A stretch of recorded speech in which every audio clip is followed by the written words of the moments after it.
एका कंपनीमध्ये दोघ जण मित्र कामाला होते. त्या दोघांनी बऱ्याच दिवस रिटायरमेंट होईपर्यंत एका ठिकाणी काम केलं आणि ते रिटायर झाले. रिटायर झाल्यानंतर काही त्यांना पैसे मिळाले की एक मित्र मला काहीतरी बिझनेस करायचा आहे आणि दुसरा मित्र म्हणाला मला जीवनभर खाण्यापुरते पैसे मिळालेत, आता माझं जीवन राहिलेच किती, मला दर महिन्याला 10,000 रुपये जरी खर्च राहिले तरी मी आरामात आयुष्यभर जगू शकतो. पण वरचीवर महागाई वाढत चालली आणि ह्याचे पैसे कमी पडत 5-10 वर्षात तर सगळे संपून गेले. संपून गेल्यानंतर हा नोकरीच्या डबल शोधात लागला. रिटायर होऊन 10-5 वर्षे घरी बसून पुन्हा नोकरीच्या शोधात लागला. तर नोकरीच्या शोधात लागत याला म्हातारपणी कोणी नोकरी पण द्यायना. मग गेला एका कंपनीत कामाला आणि तिथं त्याला तोच मित्र दिसला. या दोघांनी एका ठिकाणी काम केलं होतं. तो म्हणला अरे तू पण नोकरी केलीस, मी पण केली, आपण एका ठिकाणी राहिलो, तू एवढी मोठी कंपनी टाकलीस, हे कसं केलंस तू? ते म्हणला तू रिटायर झालास, तू तुझे पैसे खर्चून टाकलेस, मी माझे पैसे धंद्यात लावले, धंद्यात हळूहळू मोठा होऊन याची मी कंपनी टाकली. तुझे विचार कधीही छोटे होते. कसे?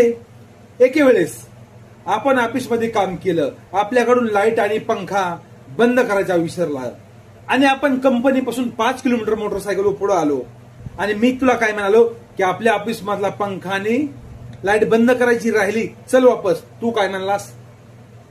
काय आपल्या बापाची लाईट जळाली का? चल की. का कंपनी आपल्या बापाची? एवढी काळजी घ्यायला लागलास? तू गेलास आणि मी वापस जाऊन पंखा आणि लाईटी बंद करून आलो. मी त्या टायमाला पण मालकासारखाच विचार करीत होतो आणि आज पण ह्या कंपनीचा मी मालकच आहे.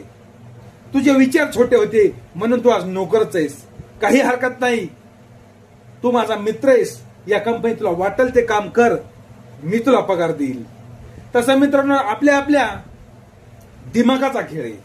ज्याच्या मनात असतं मालक व्हायचं तो मालकच कधी होणार आणि ज्याच्या मनात असतं फक्त आपलं पोटच भरायचंय, बाकी काही करायचं नाही, सोबत काही येत नाही, तो जो आयुष्यभर नोकरीच करतो. पण खरं सांगू सोबत काही येत नाही हे खरंय, पण जिवंत आहे तोपर्यंत पैशाशिवाय पानही हालत नाही.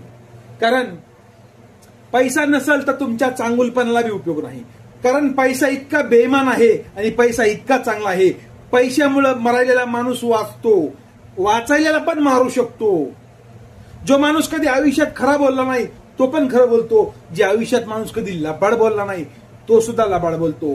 पैसा जवळ असणं गरजेचं आहे मित्रांनो, पण कष्टाचा लागतो. हरामीचा सुख समाधान झोप कधीच लागू देत.